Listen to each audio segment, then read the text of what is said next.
90% du commerce mondial passe par la mer et les conditions de vie d'1,2 million de marins dans le monde varient énormément. Les normes internationales de travail sont difficiles à appliquer, notamment sur les bateaux battant pavillon de complaisance. Tous les matins, c'est le même rituel. Marc prend place dans un véhicule de la mission chrétienne d'aide aux marins et roule en direction du port d'Anvers en Belgique. Marc est pasteur protestant et est accompagné d'un prêtre catholique. Leur but, rendre visite aux marins à bord de navires en transit. We're trying to do our utmost best to do materially, spiritually, everything we can for the welfaring of seafarers. We, the Siemens mission here in Antwerp, we are busy with the merchant navy. Après quelques minutes de voiture, les premiers porte-conteneurs font leur apparition. Les équipages sont à bord de ces navires depuis des mois, parfois 15, sans toujours avoir de contact avec le monde extérieur. Cela fait plus de 12 ans que Marc rend visite aux matelots. C'est un témoin privilégié de leurs conditions de vie à bord. Certaines rencontres lui ont laissé de mauvais souvenirs. Beginning 2008, I had a ship with a Syrian Egyptian crew. Everything went bad on board. We had a contaminated cargo. We had a deadly working accident on board. The walls of the cabins, the paint was bladdering off. So the crew was living in poor working conditions, living conditions. They were afraid of being abused by their officers. Sur ce porte-conteneur battant pavillon chypriote, aucune situation de ce genre n'est à déplorer. Les conditions de vie de l'équipage sont plus que satisfaisantes.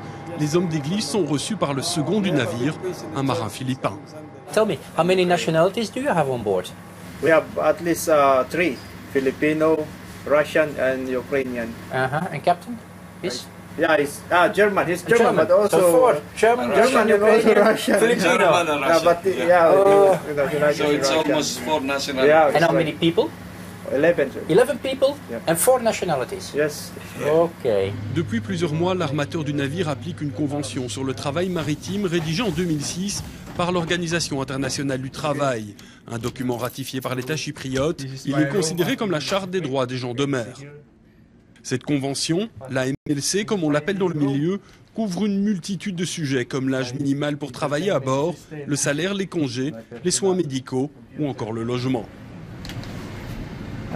The MLC itself, if you will read it, it will already define your job, the part of your job, your right, and then the welfare on board. That it should be treated in a nice way, yeah. Because if you see, some companies they are already mistreating the crew or something like that. Yeah. Then it's very nice that this MLC come into force that will give you the right, or it will define your job really, what to do, and what are your rights as a seafarer, and that you will not be bullied. Le 20 août 2013, la Convention internationale sur le travail maritime est entrée en vigueur dans toute l'Union, mais sans contrôle de son application, elle ne servirait à rien. Le Parlement européen a donc donné son feu vert pour la mise en place d'un système d'inspection dans les ports de l'Union, une révolution pour les marins, car tous les navires accostant dans un port de l'Union sont concernés. Comme le rappelle dans l'hémicycle l'eurodéputé en charge de ce dossier, les pavillons de complaisance sont directement visés.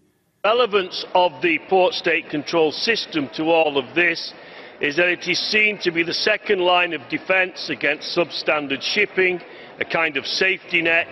Les autorités de contrôle portuaire devront visiter 25% des navires transitant dans leur port.